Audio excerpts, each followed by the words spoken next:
Hola amigos, ¿cómo están? Les saluda el licenciado Arcelio Hernández, aquí este sábado disfrutando de este hermoso día que nos da el Señor y deseándoles bendiciones.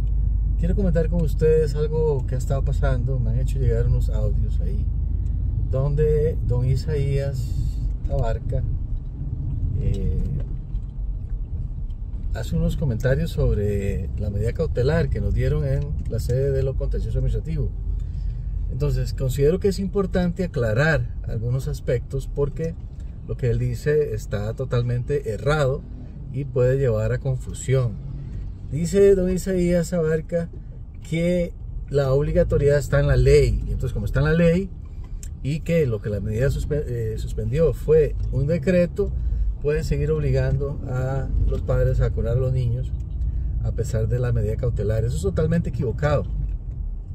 La ley 8111, que es la ley nacional de vacunación, no tiene una lista de vacunas. Voy a repetirlo, la ley 8111 no tiene una lista de vacunas.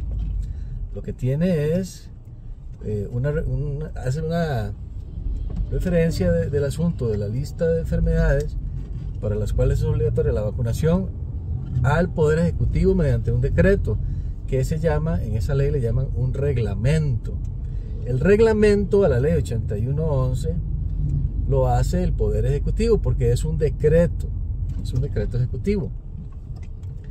Entonces la ley propiamente lo que hace es delegar el asunto de esa lista al Poder Ejecutivo. Entonces esto siempre se hace mediante un decreto ejecutivo. La lista, ojo, de enfermedades contra las cuales es obligatoria la vacunación en Costa Rica, que no las vacunas, ahí no hay una lista de vacunas, sino de enfermedades contra las cuales es obligatoria la vacunación, la hace el Poder Ejecutivo y la puede enmendar, modificar mediante decreto. Entonces, eso fue lo que ha sucedido, eso es lo que ha sucedido con los decretos que hacen obligatoria la vacunación para sectores de la propiedad, de la población. Por ejemplo, el sector salud, los empleados públicos y los empleados del sector privado cuyos patronos deciden hacerla obligatoria. Eso es facultativo en el sector privado.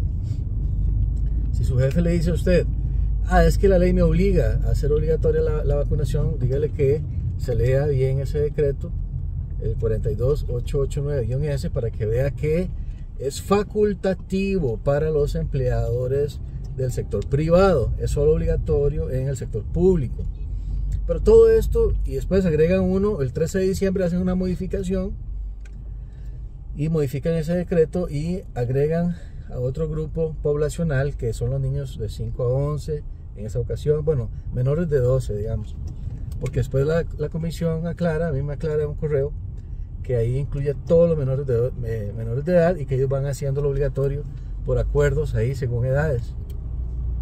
Por eso es que después vino un acuerdo en junio donde la hacían obligatoria también, donde incluían en ese grupo de menores mayores de 6 meses. Entonces, pero para menores de 12 años, de 0 a 12 años, está suspendida la obligatoriedad porque esa obligatoriedad está contenida en ese decreto ejecutivo del 13 de diciembre de 2021. Al suspenderse los efectos de ese decreto, entonces se suspende la inclusión de este grupo en el reglamento, en los alcances del reglamento a la ley 8111. Ojo que es el reglamento, es el decreto ejecutivo que tiene efectos de obligatoriedad para menores de edad. Entonces, al suspender esos efectos, el Tribunal de Apelaciones de lo Contencioso Administrativo suspende la obligatoriedad, punto. No hay que estar suponiendo que como en la ley, que esto, que lo otro, todo eso es enredar a la gente, no está bien hecho. En el fondo lo que quieren es como seguir justificando la necesidad de implementar una estrategia que tiene este grupo de Isaías Abarca de pedir exámenes a la caja. Pero ellos dicen que para blindar a los niños están blindados por este voto del Tribunal de Apelaciones de lo Contencioso Administrativo, que es el 439-2022 de la sección primera de este tribunal. Entonces están totalmente blindados. Nadie puede obligar a los padres a vacunar a los niños contra COVID-19 menores de 12 años. Está suspendida la obligatoriedad por orden de este alto tribunal. Y esto es vinculante para toda la administración pública.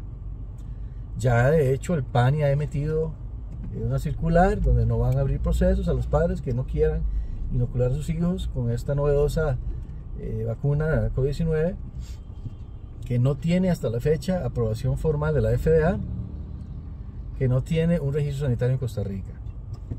Entonces, también por ahí escuché un audio donde don Isaías confunde la FDA con la EMA. La EMA es una agencia similar a la FDA, pero no es la FDA, es Europa. Esa es una agencia europea de medicamentos. Ahora, en el razonamiento del Tribunal de Apelaciones se dice que en el documento que se llama BLA, donde la FDA da una aprobación formal para la vacuna COVID-19 para mayores de 16 años, en el mismo documento, que es de agosto de 2021, se le da a la farmacéutica la oportunidad de hacer estudios diferidos para menores de 16. Entonces eso va por grupos etarios. Para el grupo en particular de menores de 12 años, los estudios no han terminado. Esos estudios van a terminar 2023-2024. Incluso hay estudios diferidos para menores de 6 meses también, desde recién nacidos. Pero como digo, esos estudios no han terminado, están en curso. Y el tribunal da muchas razones por las cuales resuelve como lo hace, suspendiendo la obligatoriedad. No solamente este argumento, hay otros argumentos que se tomaron en consideración. Entonces, el argumento nuestro en el fondo es que la decisión de la Comisión Nacional de Vacunación en el acuerdo que hicieron en noviembre de 2021, el 4 de noviembre, de hacer obligatoria la vacuna de COVID-19 para menores de edad, fue una decisión prematura y que fue contraria a la ciencia y la técnica. Por eso es que Costa Rica fue el único país del mundo que hizo eso. ¿Por qué? Porque todavía no cuenta con una aprobación formal de la FDA. ¿Por qué? ¿Y qué tiene que ver la aprobación formal? Tiene que ver con estudios diferidos pediátricos que están en marcha para determinar ¿qué? Para determinar seguridad y eficacia. Entonces, por más que quiera decir la caja o los representantes del Estado que sí, que hay suficientes datos de seguridad y eficacia, eso objetivamente no es verdad. Si fuera verdad, ya la farmacéutica habría pedido la aprobación formal y ya probablemente la FDA la habría dado, pero no es así. Recordemos también que Pfizer, su casa matriz, está en Estados Unidos, no en Europa. Entonces, cuando el comité asesor de la FDA le dice a la FDA que son necesarios estudios, 5 estudios de seguimiento, incluyendo uno de 5 años, para determinar posibles riesgos de miocarditis y pericarditis en niños, eso es algo que tiene que respetarse, no tiene que saltarse pasos con quién sabe qué intereses o simplemente por ignorancia, ¿verdad? De lo que es una autorización de uso de emergencia, porque esto está regulado en la ley federal, el título 21 del Código de los Estados Unidos. Se crea esta figura especialmente para usos en un contexto de un posible ataque militar, biológico, pero también permite otros usos. Es con base en esa norma que se crea en Estados Unidos la autorización de uso de emergencia para estas inoculaciones, pero en la ley está que la persona puede aceptar o rechazar este tipo de medicamentos con autorización de uso de emergencia, que no es lo mismo que una aprobación formal y total. Para la aprobación formal y total hace falta más datos. Como les digo, este es solo uno de los argumentos. También usamos otros argumentos, como que por ejemplo el estado de la Florida no recomienda actualmente esta inoculación para menores de 40 incluso, y en los niños dice que debe hacerse caso por caso, no de manera así que genérica, que todos se vayan a tener que inocular, sino que debido a los riesgos inherentes y que están en estudio todavía, solo se recomiendan caso por caso. Por eso es que está la autorización de uso de emergencia. Interesante que California, que es uno de los estados más liberales, ahí, por ejemplo, yo crecí ahí, es un estado muy hermoso, pero últimamente lo han tomado personas, los demócratas, muy liberales, digamos, para mi gusto. Pero bueno, el gobernador había anunciado el fin del estado de emergencia y en estos días ya salió, y resulta que desechó la idea de hacer obligatoria la vacunación COVID-19 para menores de edad, desde kinder hasta el 12º.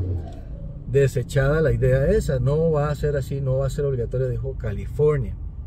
Y bueno, es un estado muy liberal y eso es un buen indicio de que vamos a liberarnos de estas ideas irresponsables de hacer obligatorio un fármaco de manera prematura, de manera apresurada, sin considerar el desarrollo, sin darle tiempo a los estudios pediátricos diferidos que están en marcha todavía. Entonces, esto es para decirles, amigos, que no se dejen engañar, no se dejen asustar. La medida cautelar está ahí, va a estar ahí todo el proceso de conocimiento, que puede tardar años. Así es que yo sé que eso molesta mucho. Vea, es curioso, molesta a algunos sectores, por ejemplo, algunos médicos de la caja, ¿verdad? Que son como fanáticos de las vacunas, no importa si no han terminado estudio, lo que sea, y algunos sectores del gobierno, digamos, pero también algunos grupos que dicen que son defensores de la libertad y de los niños y todo esto. A ellos curiosamente también les molesta, pero no deja de ser verdad que la medida cautelar va a estar en su lugar, va a estar vigente durante todo el proceso de conocimiento, el cual también vamos a ganar, pero ese proceso, hasta sentencia firme, puede durar años. Puede tardar años. Yo llevo algunos casos sencillos en sede contenciosa que llevan años ya. No es un proceso sencillo, puede tardar muchos años. Pero lo bueno de esto, y es algo que todavía están tratando de digerir, ¿verdad? Algunas autoridades, la Procuraduría incluso, yo sé que la Procuraduría está muy molesta también de que perdieron en esa audiencia del 18 de noviembre.